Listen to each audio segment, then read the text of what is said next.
Everyone. Hi, hello. Yeah. Hi. Hi. Okay, my name is Elle. I'm from the Geekiary. And first, welcome back to the world of Elmore. Like, how has it been stepping back into this weird world after some time away? It was a joy, I have to say. A joy to have a job for starters, and then also a joy to have a job that I like. And it was great to be able to rely on Matt and Erik this time around, who took on like the jobs of EP and series director. And I think they've done a wonderful job. Awesome. Thanks, Ben. Thanks, Yeah, Ben. and it's been Thanks. a dream, a long time Gumball fan being able to work on the show. So yeah, it's awesome. Yeah, it's always awesome to have a job that you love doing because it makes it that much easier to get through the days. Certainly does. I wouldn't know about No. Okay, so Gumball has always stood out for its creative chaos. And when you first began shaping this new series, what excited you most about returning to these characters and this universe? Well, there was obviously the challenge of picking things where we left them off, um, which we address, like this infamous cliffhanger from season 6. Mhm. Uh, will be addressed and it'll be like a really fun episode. But then also, like, it was like a brand new team of writers, supervisors, directors, everybody, and it was really exciting to sort of like give them an opportunity to do stuff and take the wheel a little bit. It Mhm. was really fun coming up with episodes that like me and Eric are fans of the show. So coming onto the show, it's kind of given the steering wheel a little bit is cool because it gave us a chance to maybe explore characters we were fans of or storylines that were kind of touched on in the previous series that we could kind of like develop or do a kind of a sequel to. That was really fun. And it was interesting to see you inject some of your sense of humor, like, the way you draw the characters and stuff is like so much fun. It's like an added layer of stupidity to it all. It was beautiful. Yeah, it was really fun too, like building a crew full of people that, well, some of them, artists are young enough, they grew up on Gumball. They're like yeah. fans of the series. So like populating a whole crew with people that were just excited and enthusiastic, and we just rang all their enthusiasm and blood and sweat into the show. Matt was actually working with us on season 1 when we were just like little runts across the pond that no one cared about. He was with us and he's with us still. It was so cool. Yeah, it was a real honor to be asked back in this capacity for sure. That's awesome.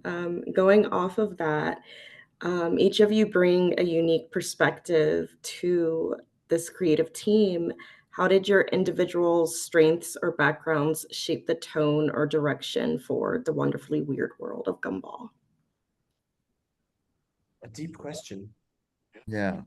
I think Ooh, I from my point of yeah. view, I'd say like Ben's kind of the North Star, Mhm. right? And then creatively, he would kind of be the steer, and then Matt would put in a lot of the like heavy efforts of like getting the stories working, and then I would kind of take that and I would be more on the back end, trying to make the animation nice, make the polish and everything finished. So we all kind of like serve different roles. Yeah. We work real good as like some sort of Voltron Yeah. machine. Yeah, there you go. We formed like Voltron. Okay, for fans who've grown up with the original series, how would you describe the vibe of this new iteration?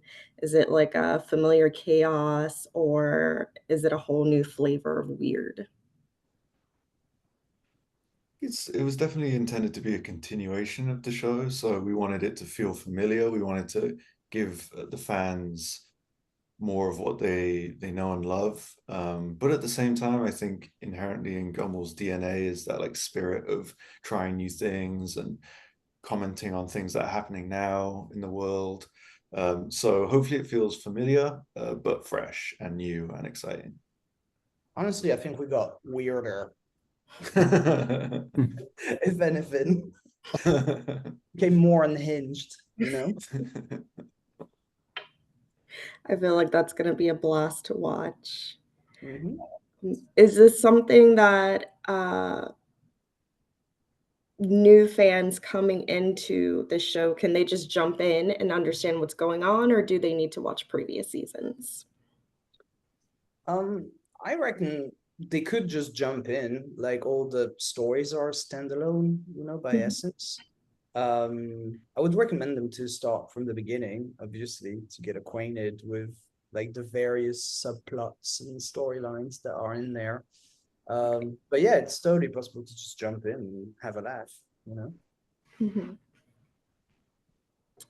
Okay. What is one joke or moment in the series that had the team laughing the hardest during production?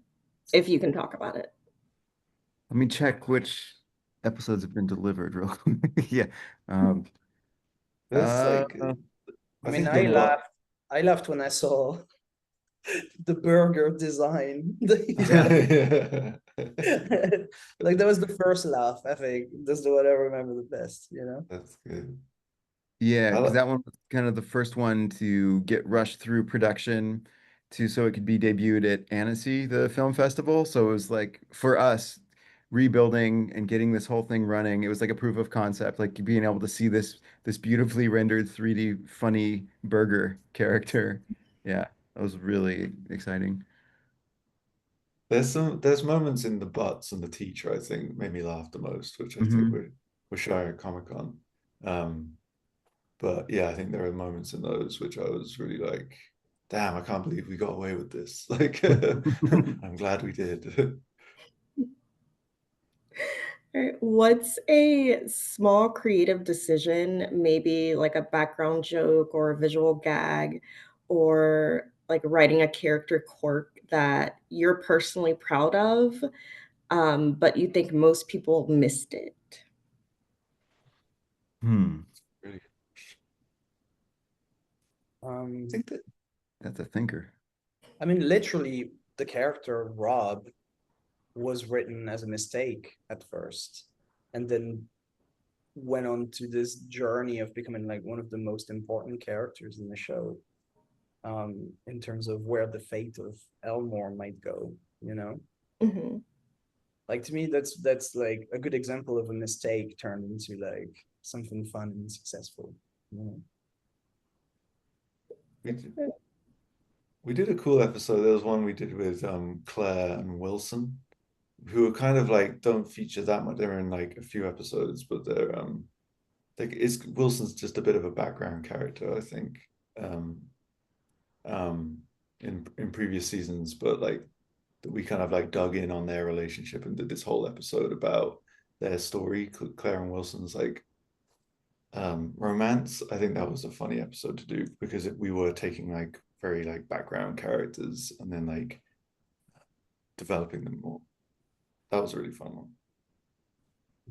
Yeah, I don't know if I can pinpoint a single decision I made that will like but I don't know, just by the nature of animation, right? Like we're not movie stars, we're not actors, we're kind of like back of the house people. So that's what we're doing. We're kind of making this collection of small decisions that hopefully add up to this entertaining show. But if we're doing it right, like our hands won't be obvious. They won't be, Oh, but it's you only the could surely left a print on things, though. You know what I mean? Like Mm. there's traces of you everywhere. Like that design of the superintendent that Matt did. Yeah, Mm-hmm. yeah. Yeah, yeah. Creature. There's always Like, there's always stuff too. I feel like we have such an amazing crew. There's whenever I've worked on shows, I'll always like rewatch stuff and notice something in the background that one of the artists put in there just out of love, out of like care for what they're doing, or a Hmm. funny poster design or something that you kind of forget about. And then you're rewatching the show and you hit pause and you're like, wait a minute, oh my God, they did that in the background. I That's love really that cool to see. slow-mo face you did as well, like in the distance when they're running towards each other. Oh Oh yeah, yeah, yeah, yeah, yeah, yeah. yeah. Yeah, yeah. This big, I love it. Like you've brought a lot of yourself to this show, and I'm sure everyone's gonna notice and appreciate it. Thanks, Erik, as someone who works in the restaurant industry, the back of the house workers are the most important. So Mm-hmm. I feel that is across the board in almost every Mhm. industry. So in this era where everything gets screenshotted and remixed, do you ever write a scene or animate a scene where you're thinking, yeah, this is going to end up in social media in the next 5 minutes of airing? Absolutely. Yeah. Anyone- I think that's Can almost the anyone goal predict now. this? Can anyone predict this though? Like the internet is so improbable. Like they will man. take like the smallest nonsense and like blow it out of proportion Hmm. and make Uh, it a meme or something. Like I think it's a little cringe even to try and be like gifable or something like that. I think you just want the work to speak for itself, and then the internet will take what they want out of it. Right. Is there any memes or internet earworms in your head right now that is just on repeat?